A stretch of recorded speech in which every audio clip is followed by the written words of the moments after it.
Yo, Pierre, you've been on your phone for 2 hours, man. Yeah, because I'm bored and I got nothing else to do. There's so many productive things you can do instead. Oh, you think you're so much better than me? Tell me one thing. I'm gonna lock in right now and tell you 6 things you can do next time you're bored. Starting with physical. Number 1, clean your room or your most used space. But not in a boring way, we're gonna turn it into a challenge. So let's say we're cleaning our room. Determine how long it would usually take to clean your room. Let's say an hour. Now, cut that time in half. Set a timer and try to clean your room before that timer ends. You can put your headphones in, listen to your favorite music, but try to clean your room before that timer ends. By speed running it, you're increasing your motivation to do it. You're burning more calories because now you're moving way quicker to do it. And you're also improving your decision-making skills because now you have a time frame to figure out what you'll organize, what you're gonna put to wear, what you're gonna get rid of. And once you're done, you'll feel a sense of accomplishment if you finish before the time. And you'll be rewarded with a clean room or a clean office, whatever room it is you use the most. And this is important, man. Like for example, me, my room, I have my bed there and my desk here. I do a lot of my work and a lot of my videos in my room. This is the environment that I spend a lot of my time in. So I need to keep it clean because I want to be the most efficient possible. And I am a product of my environment. If my environment is unorganized, is dirty, then that will rub off on me, making me unproductive, unorganized, and not doing as much as I could be. Number 2, out of the physical section, go for a walk. A walk, bro? That sounds so boring. Hear me out. Walk out your front door and walk to a destination that you've never been to or that you haven't been to in a while. Put on some headphones and listen to a podcast, a subject that you're interested in, or even something that's entertaining. Now, throughout your walk, treat it like a video game. What I mean by that is interact with things. If you're walking and you see a bench, do some push-ups on it. If you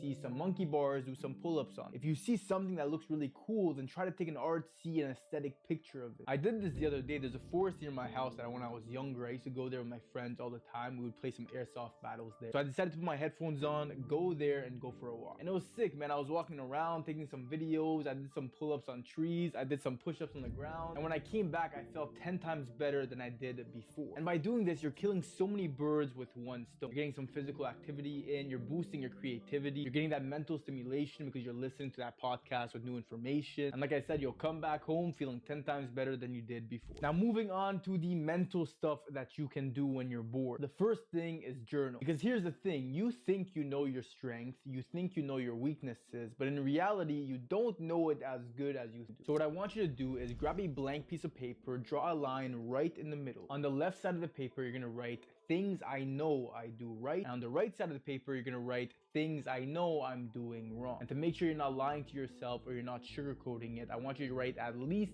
10 on each side. For example, things I know I'm doing right: I'm working out every day, I'm journaling, I'm staying social, I'm talking to new people, I'm eating clean, whatever it is. Things I'm doing wrong could be, oh, I'm scrolling on TikTok too much, I'm overstimulating myself, I'm not stepping out of my comfort zone as much as I could be. So just take some time to think about both sides, write them down, at least 10. Now, for everything you wrote down that you're doing right, I want you to quickly write why. For example, I know I'm staying healthy physically because I go to the gym every day, I'm trying new workout routines, I'm doing this, that's your why. Now, for everything you know you're doing wrong, I want you to write a solution for each of them. Do some research, figure it out, and write it down. This exercise allows you to reinforce your strong points while turning your weaknesses into strength. And number 2 under mental is solving a puzzle. Now, I don't necessarily mean a generic puzzle. It can be that, but I mean anything that is a puzzle. Chess, puzzle, Lego set, or whatever it is that makes your brain work where there's a problem and you need to solve it. One of my favorite things to do is playing chess. I play on chess.com online against online players or the computer. And you gotta understand, when you're doing a puzzle, you're using so much brain power that you're actually burning so many calories. About 200 calories per hour. And I mean, it makes sense. If you ever played a game of chess and once you're finished, you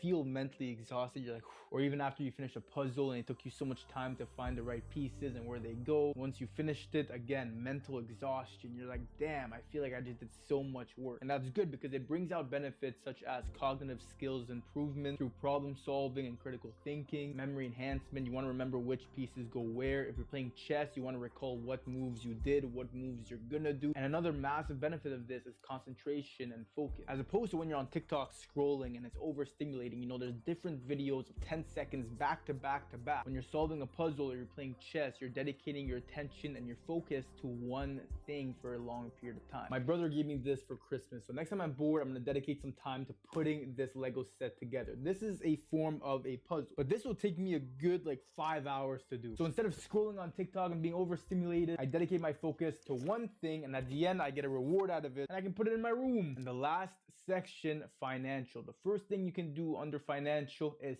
sell unwanted things. This is a cheat code because there's definitely unwanted things that you have in your house, in your room, whatever, that you don't use, you don't want, and you can make some cash by simply selling it. You literally have depreciating assets sitting there collecting dust. So might as well take them, sell them, make some cash. And by putting things up for sale, you're learning how to, number one, sell your item. You want to portray it as the best item. You're writing the description for it, taking nice pictures of it. But at the same time, you're learning the art of negotiation and sale. People message you, they give you their offer. Now you got to negotiate it for an offer that works best for you as well. So look around, find something you don't want, put it up for sale, make some cash. Number two, research investment opportunities. Whether that be crypto, stocks, ETF. Inform yourself on subreddits, articles, which ones are the best performing stocks or investments, which ones have the best projections. Write them down, look at charts, look at YouTube videos on how to read charts, try to predict it for yourself in a few hours or the next day. Come back to that chart, see if you predicted it accurately or not. Even if you're not investing money into it, just the fact that you're learning the skill and understanding the market is something super valuable to hold as a skill. And then eventually when you're ready to invest money, or even if that is now, then you can make some good money with it. I